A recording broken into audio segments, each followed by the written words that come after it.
Okay, everybody, let's turn those frowns upside down because we're back with another episode of Beyond the Borderline with your hosts Connor, Cam, Phil, and Ryan. All right, welcome back, everyone. I don't know about you, but I'm smiling after that. So today, what did we talk about last week? I don't really remember. Oh, like mindset, living a good life, living a happy life, being positive, yada yada. Touched a little bit on mental health as well. Yeah. So good segue off of that. Speaking of mental health and mindset, we're going to talk about something now that drastically affects one's mental health and mindset. At least in my point of view, and that would be social media. So we're going to basically just discuss, I guess you could just say the pros and cons of social media, writ large, like not specifically one company or the other, but just as a concept, and how it's the consequences that it has. So yeah, I want to hear you guys' thoughts. So take it away. What's your guys' immediate reaction to, if you're to be asked, is social media more good or more bad? What would your first response be? Let's go to Phil first. I would say that if you were to ask me point blank like that, I would say that it's more good, solely because you kind of have media split into kind of two sections, one being the networking side and then one being the media side. Yeah. So I think inherently networking is a good thing. But having that social media and that instant gratification and the always having to be online, I think that has a profoundly negative impact. And I look forward to kind of looking into that deeply in this discussion. Yeah, so Cool. if I might interject there, I believe that No, you're not allowed. okay, No, mind. I'm kidding. No, for the most part, Take it it's away. good. Like, it connects you with people, that live halfway across the country or across the world that you don't really, you wouldn't really be able to talk to very often. Back, like in older generations, you have to pick up the phone and call them, but it might be a different time zone. It might be like, they might be asleep when you call, stuff like that. So it's good in that sense. You can keep up with people's lives without having to see them every day, that sort of thing. But on the flip, like, I think I agree with Phil, where it's like you can just go down a rabbit hole. Like, people try to only post their best moments possible. So when you look through this little tiny like kaleidoscope of their life, and you only see like the best moments, you're like, oh my god, this person's living the best life in the world. And you got kind of like compare that to yours, and you're like, oh, like they're doing all these crazy things, and it seems like they're doing crazy things like every day or every week or whatever, and you're just like, well, Monday to Friday I'm working, I'm going to doing whatever that is boring and like just part of the daily grind. But you don't see that part on social media. You see like the most exciting The parts. glitz and the glamour. Yeah, and people are like, oh, I should be living every single day like that. Like, I'm so jealous, whatever. So that's a bad thing. But I think the best part of it is like, you got the world at your fingertips now. Like, my buddy in London, in UK, or my buddy, BC, wherever, I could just go and hit them up and be like, oh, how you been? Da, da, da, da, da. So Yeah, true. Okay. Ryan, do you have what do you have to add? Well, so for the obvious reasons that Phil and Connor mentioned, yeah, it's great for networking and connecting people. I don't think anyone will ever dispute that. But so I really hate social media because whether you have a big following or a small following, when it comes down to the people that use it obsessively, those are the type of people that have really, really weak, or what's the right word? They have very, very Low self-esteem. and crave validation. Yeah. And social media provides that for them. And it's almost pathetic in a lot of ways. It's just like, look at me, I'm on my way to go buy a Coke. Like, I don't give a flying fuck. I really don't. Okay. Damn. Like, he's upset. To give you an example, like I'm on upset. my phone, I have Facebook for purely for messaging people and for for promoting, our content. But before I started, this podcast, I never used Facebook beyond messaging people. Don't have Instagram. I used to have Snapchat on my phone, but don't care to take 2 seconds. The Snapchat is a perfect example of validation. Let me take a quick pic of this thing I saw, validate me. Like, I don't care. You know what I mean? Like, and then I just recently got TikTok purely because, when you're in like a waiting room or something like that and you're bored and you just want to flip through like a bunch of videos of people getting hit in the nuts or something, that's always a good time. You'll never, you're big into find me, TikTok, eh? You'll never find me post anything on TikTok because I don't give a shit. And all those TikToks where people are like, oh, you got to do this to get swole, or this is how you make money, or Bitcoin's the way. Like, I don't like, that's such garbage. Just show me people. Just show me fucking videos of people getting hurt. That's what I'm here for. Although we're gonna be on TikTok soon, so stay tuned for that. And maybe then you will be Yeah, posting, eh? We're playing into the fucking narrative. Yeah. Okay, I'll give my 2 cents here. So, okay, I mean, it's a mixed bag, right? And you guys already highlighted the major pros and cons, I would say. Like, okay, so yeah, it's good obviously for networking, for connecting with people. I think it's good. Well, it allows people to, maybe it might allow more people to be entrepreneurial than otherwise would have been, because it gives them an avenue to market themselves, their products, their business. This whole, being an influencer. I mean, that kind of whole job, I guess you could say, wouldn't exist without it. Which is, I don't know, use the word empowering, but it's allowing people, I guess it's decentralizing entrepreneurship, which is good. And I like that. And if we can give people ways to, make money through their own merits, then that's awesome. But I think it's a question of, does the good outweigh the bad? And I don't think so, man. So like you already mentioned, there's the whole like comparing your lifestyle to people who, all they show are the good moments. That has terrible detrimental effects to your mental health and your perception of the world. Like, not only does it make you feel shitty, like, oh, why don't I have all that? It can also create entitlement by being like, I should have all that, even though those people may not necessarily be living the big life, but they're acting as if they do. Then it kind of creates this attitude of like, I deserve that as well. Where it's like, people need to remember that that's not the norm. The norm is grinding it out, like across the world. That's what most people do on a daily basis, is work hard and save up a little money and have a family and do whatever. So I think it just creates negative emotions in that sense. And then in terms of like politics, like, this is the big point for me, is like, especially Twitter is the worst offender, I think, of all the platforms, because you can just hop on at any time and basically just shout into the void whatever your stupid little opinion is. Has to be limited to 140 characters. So people do threads of stuff, but there's no real it's not a real forum for discussion. It's just people shouting shit at each other and trying to get the one up.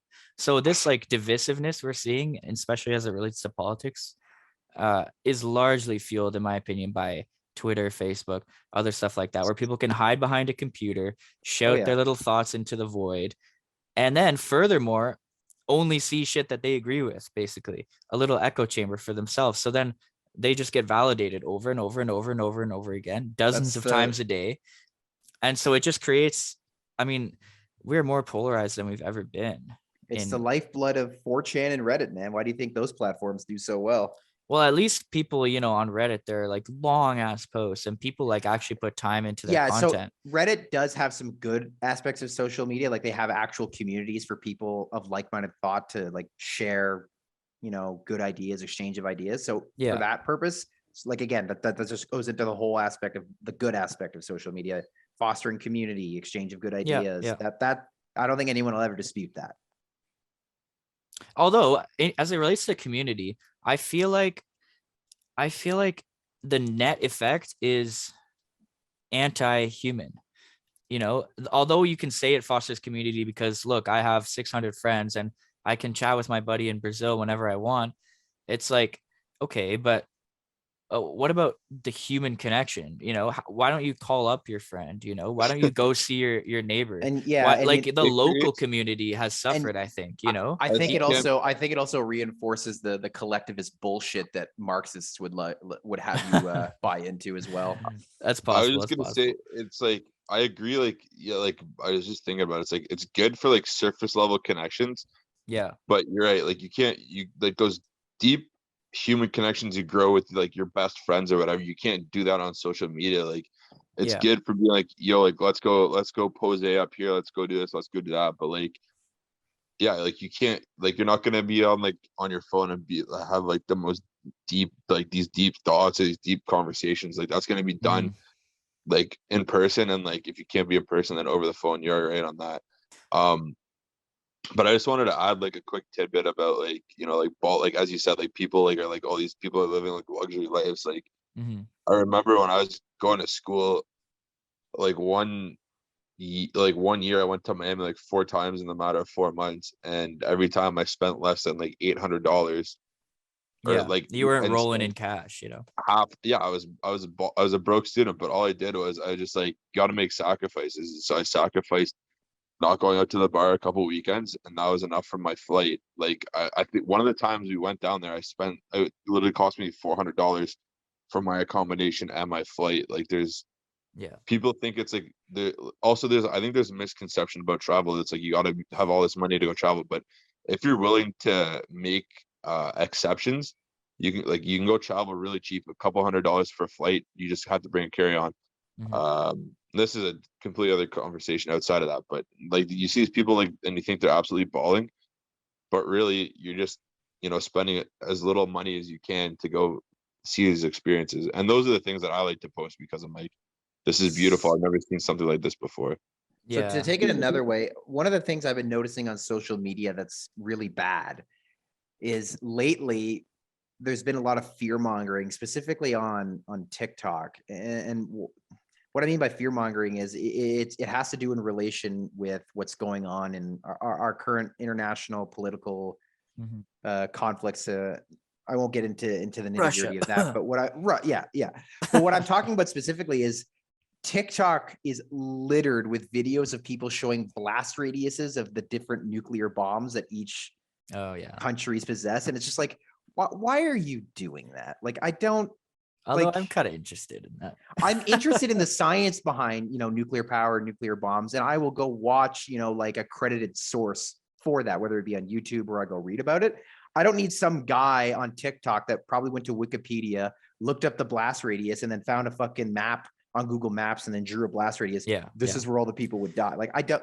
But then You're not helping. the at all. logical conclusion would be to just not go on social media, which is what I think I'm gonna have to be drifting towards over the next few months, because I hate it, dude. It's so annoying. My biggest problem with it is that it monopolizes a lot of time, and like, Sure. I hate that. Like, I catch myself being on it.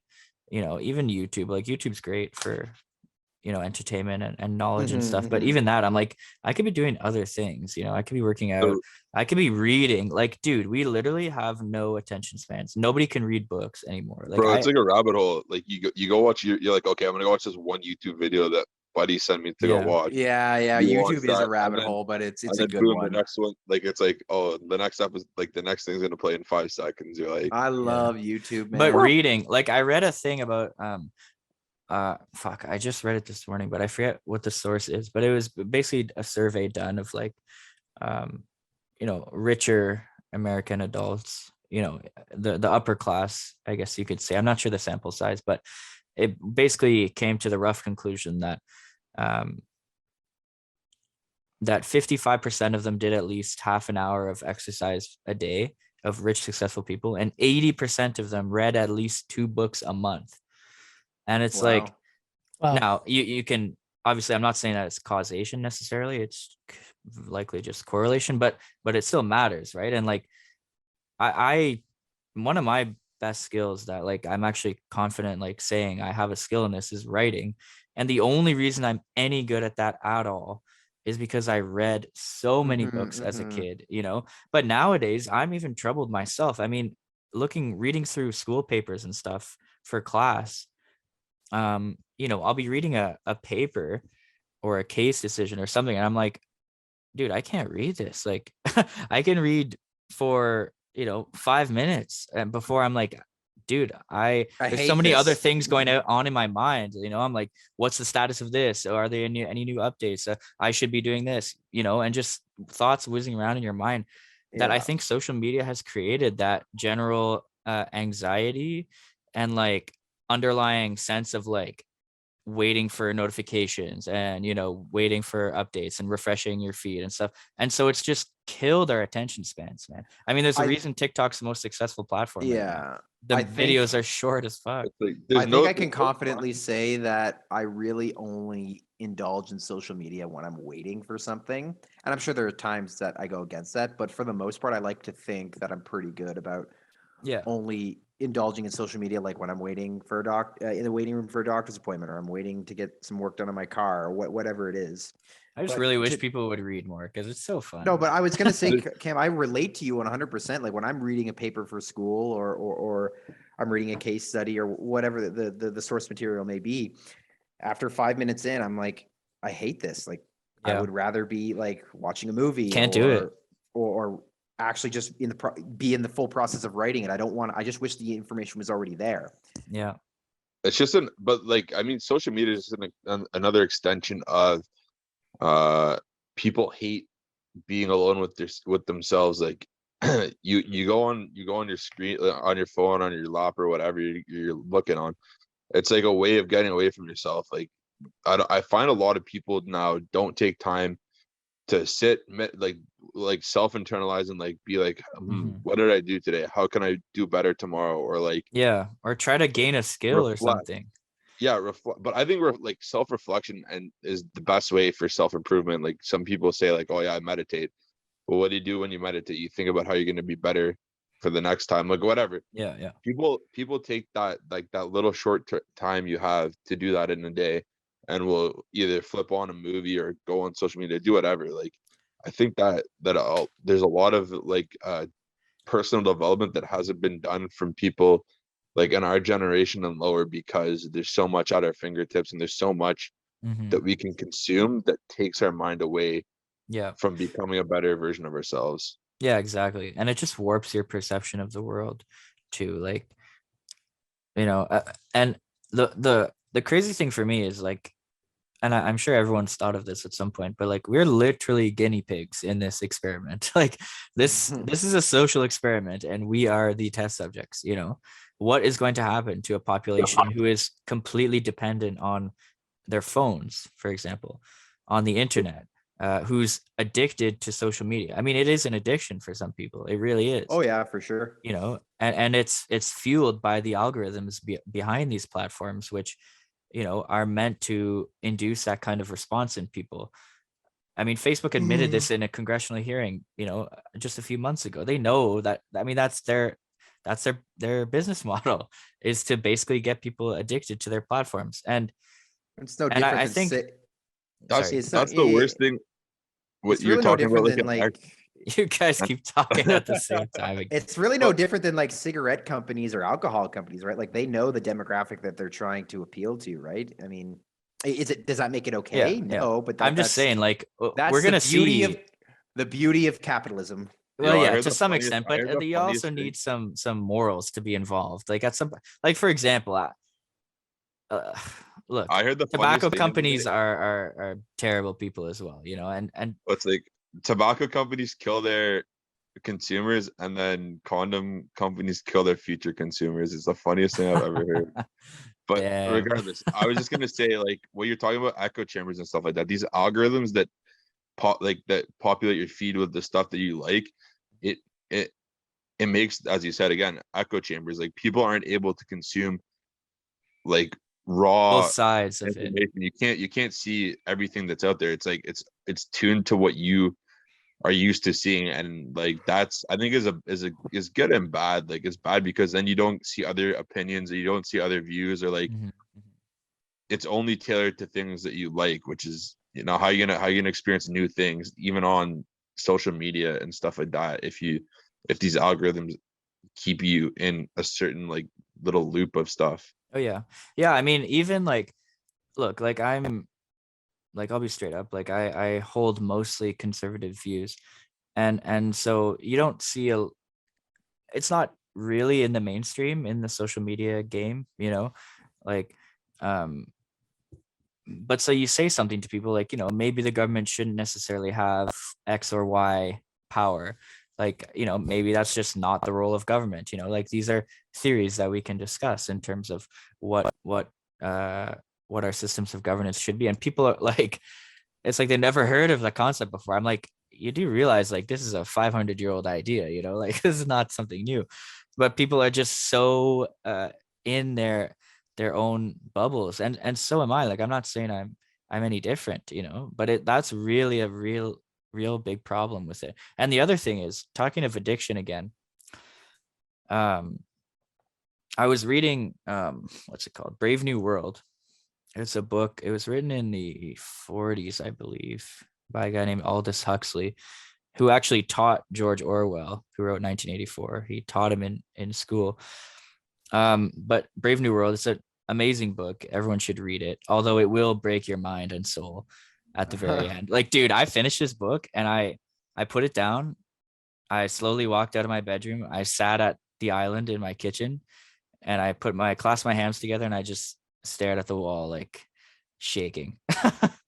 It is a terrifying book, terrifying. But in it, there's a drug called Soma, and everyone in this dystopian society takes it basically to allay their fears and their anxieties and everything. It just, anytime anything remotely like out of the ordinary happens, they rush to like get their pills, and they take it all the time. And it's in the food, it's pumped into the babies. It's everywhere. And I was thinking, what is the modern day Soma? And I was like, man, it's phones, dude. It's phones. Whenever you are anxious, or whenever you're, feeling something like that, how do you escape from the complexities of life? You go on your phone, you go on social media, you try to escape through that, except then it's just an endless cycle, because it contributes to the anxiety in the first place that you're trying to escape from.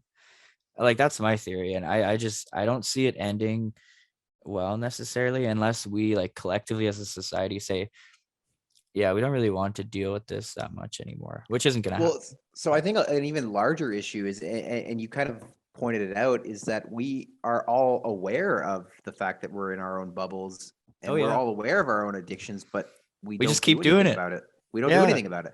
So does that suggest that humans are all inherently nihilists? No, it suggests we're What- actually addicts, because addicts are inherently in denial until they What do break. you like? Here's the Well, thing. I don't think though. we are in denial though. Like we Give me we the recognize that we're recognized that we're addicts, right? So Oh, so you mean that we're like masochists? yeah, we just don't care. I mean, why I'm saying there's we're nihilists. certainly some weight to that, I guess. We seek Give that me which the, give destroys me the us. solution to get out of our little bubbles. Stop going on social media like at all. Like, stop posting shit on social media about politics or like complex issues, because a tweet is not going to get it across. A, you're not going to be able to get your argument across properly. B, people can't respond properly. C, you're not having an intelligent conversation if that's occurring. And D, you're not actually doing anything about it. Instead, we should really focus on down to earth things and talk to real people about real things in, Agreed. in a civilized and a deeper way, and to some degree that's the whole point of this podcast, for me at least, is to encourage and to remind people that, look, we're not experts in any particular field. We're just a few guys, a few buddies having conversations, but everyone should be engaging in conversations. You should be thinking, and you should be speaking your mind, and you should be trying to figure things out, and you shouldn't be off sourcing your thinking to other people, or shutting down your thinking entirely to just like scroll for 3 hours.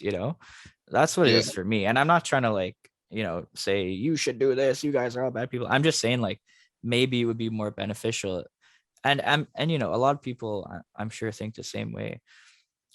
I feel like when it comes to like things of opposing views or opposing standpoints, like a lot of people will say that they're open-minded, but if you try and have a conversation about different thoughts or different views that go against someone else's, a lot of people will shut down Mhm. or get angry and be like, oh, you're wrong, you're wrong. Well, it's like, there's facts to back up both sides. So let's sit down here and like we'll bring both things to the table and have a good Right. conversation about it. Right. And Like the then idea people, of sorry, I interrupted I you. was just gonna be like, and the whole thing is like, people are they're gonna say, yeah, I'm open minded, yeah, I'll sit down and have this, but then as soon as you bring up these good views or these good points of view or these good, facts to back up whatever you're saying, people will be like, they'll start getting angry and yelling. And like I just felt like I've had these conversations with my brothers and stuff like that where we have different views, Mhm. and I'll sit down there and I'll have a conversation, and like they'll think that there's only one way of thinking, and I'm like, dude, like that's just not true. Even if Mhm. I completely agree with them, I'll bring up these points on the other side. You'll start getting mad and yelling, and I'm like, dude, Right. you're not Well, gonna you solve it. should be looking at your opponent's side. I mean, even if for the only reason is that you want to beat them, right? You should understand your enemy. You should like look, we're 23. I mean, I have to remind myself every day, like, dude, you don't know anything. Nothing. Nothing. When I was 18, dude, I was such a little piece of crap. When I was a teenager in high school and stuff, like let's say 16 to like 19, um, I would get into arguments with my parents and yada yada yada. And I remember saying this to them on many, many occasions. Like, I literally know more than you. Like, shut up. Like, Oh my. I was like, stop. I know everything. Shut up. You have nothing to offer me. Like, how I would have, if I was my own dad, like I would have slapped I don't know how I didn't get hit, especially with my parents. but but yeah, and then now, I mean, I just I can't believe I ever even thought that, because I don't know anything, man. And people should Mhm. constantly be reminding themselves that and trying to learn more, and not just what you don't know, but what other people think, because that's how ideas come to be, is by good ideas beating out shittier ideas. And good ideas can only beat shitty ideas if they go head to head, right? Not if So they're in The different older I I the arenas. older think you so. I think just go. a product of why, especially young adults think they know everything is it's sort of a byproduct of university. Well, it's always going to be And that way, though. yeah, and there are certainly more, I would say, groups of academics that think they know more than others. But I would definitely like agree that it's definitely more of a young adult trait. Yeah, it's always going to be a factor of youth, though. At one point you get to it, at some point in your life. I think everyone realizes that you're like, the older you get, the less you know. As your world like expands, you're like, well, like I don't know this, I don't know that. And Yeah, like right. as you said, Ken, when you were a kid, you're like gung ho, you thought you knew everything, I like was you thought such you an had all the idiot. answers to the universe, and then like you And then start the thinking. real world like shook me up, and I was like, oh my God. Well, do you know why that is? It's because like you've been around for X amount of years. Like, of course you know everything. Not a lot happened in that period of time. Yeah, all you did was go to You know what I high mean? school and I play know. Oh, hockey. you know so much about the world. I kind of wanted to circle back on like kind of the pros and cons about social media. Mhm. Um, you can kind of equate, especially in the from the male side of things on social media. Like, we all know why buddy across the street has a lifted truck with no plate. Like, we know why, Wait, what do you because mean? there's some shred of insecurity at some Oh. point, Okay. compensating for something. Okay, We okay. just It's a given. It's a given, Right, right, right. at least in our side of town. Or like a gold chrome like Maserati or something. Like, why would you Oh ruin Yes, it? my God. Why would Why you would ruin you a car like that? ruin that? I I hate know. seeing Yeah. people who wrap their cars in like pink. Like I saw Yeah. a pink Aston Martin the other day, and I was like, oh my Oh God, no, that's what a Nasty. terrible. Yeah. fucking So princess. we can likely assume that the more you are not contend with yourself, the more you feel that you need to post, the more that you need to put on this facade Right. To get and attention. to get attention, to self-validate. And what I think this is ultimately coming down to is that I think you can argue for the fact that we have not in this day and age been given the tools to cope with our insecurities. Mhm. And only now are we seeing the emergence of self self-help, of exercise, of self-betterment. Mhm. Yeah. And um it's very important that these things are starting to emerge because the metaverse is 2 years away. Yeah. And Man, we got quite frankly, we need something to go head to head with that, because otherwise it is going to consume the entire human population yeah. for the What do you worse. think about this? Like, I don't want to sound too callous here, but what do you think about the idea that like natural selection, like if people are going to get absorbed in the metaverse and like literally live their whole lives there basically and become addicted to it, and you know then why don't we just let them? And maybe they I won't be productive members of see. society, but like I don't think the metaverse is going to be as life altering as you guys might think when it first comes out. And the no reason I no not say at that first. and the reason I say that is because it's the same reason why I don't put much stock into virtual reality gaming. It's still too gimmicky. The technology isn't there until we can, for lack of a better word, matrix it. Like, I mean, like the movie Matrix, like until we can like put our consciousness into a digital form where the rules are unlimited, and we can create our own worlds, and we can exist in these other digital escapes. I don't think it's going to be as life consuming as we fear it to be. That's kind of where it's Yeah, heading though. but like 50 years Yeah, down the line. I don't disagree, Yeah. Connor. I think it's heading that way, but until it hits that point, Yeah. I'm Well, not I worried. think okay, I don't So know how where's every where's episode the connects breaking point? to I don't know how every episode connects to Dune, but Oh, here I we go. do apologize, but I'm gonna make another Dune reference, everybody.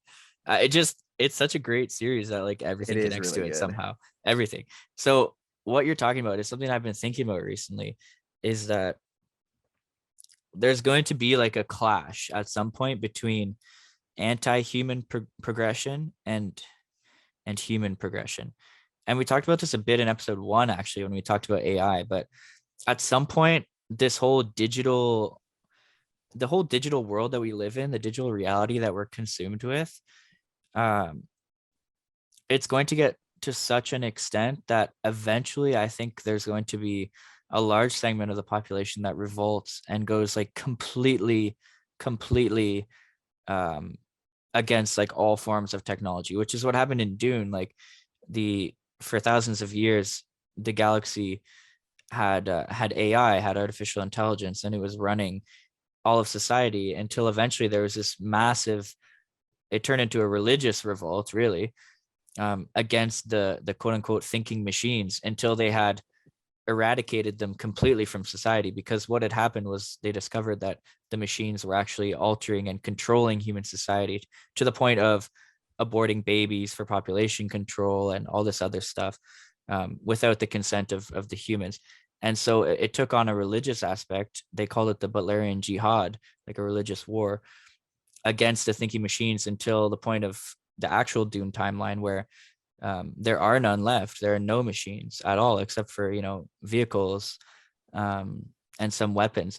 And so I think that we might see that in the next couple hundred years, where like we get so advanced with technology and with like digital identity that like there's going to be a big revolt, and it'll be like cross borders, Yeah, that's like a called Maybe global that's revolt. that's called maybe that's called the singularity. That's what the series Terminator is all about. Is Yeah, AI but reaching a point that it becomes so self aware that it realizes well, that the not human race necessarily is more of AI a though, like I just think that's technology in general. technology technology and like realizes that the human race is more of a threat than it is a benefit No, I just mean to its that existence. we'll reach a point where, I'm not saying about AI necessarily. I'm just saying like we might reach a point where technology consumes our lives to such an extent, and we're so dependent on the internet, which we already are, that some people will just break away and say like we're going back to the Bronze Age. Yeah, you know what? Just take a step back for a second and think about how much Google has saved your life. Like, I couldn't do my job, I couldn't do my Dude, we would be out of school work. without Google. Google is No one Well- could have foreseen how integral Google has become to our Yeah, our, yo, our I everyday think lives.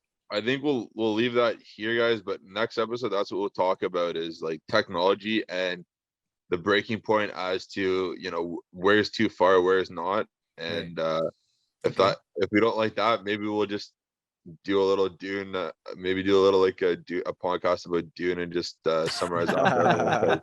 'Cause It if you seems don't, to connect to all of our I topics. mean, I'm sorry. I've never read Dune before, and I'm sure a lot of the listeners haven't either. So, Cam, I do maybe not we'll work run for I do wild. not work for the Herbert estate. Maybe I have no affiliation with Dune. maybe one day we can just let you go off and give us a whole Yeah. Cole's notes on the series. But Or Lord anyways, of the yeah, so Rings. Oh Yeah, yeah, I could true. talk about that for a while. everyone, thanks for tuning in. Once again, like, follow, interact with us. Like, we want to hear from you guys. We want some input here. Come on. An important one as well is that bell icon. Hit the bell. We want you to be notified of our new content, guys. Oh yeah, yeah. So twice a week, Tuesdays and Fridays. If you hit the bell, you will get notified when new stuff drops. So hopefully you can join us for all of our conversations. There you go. All right. And until Friday, make sure you guys are taking care and brushing your hair every single day.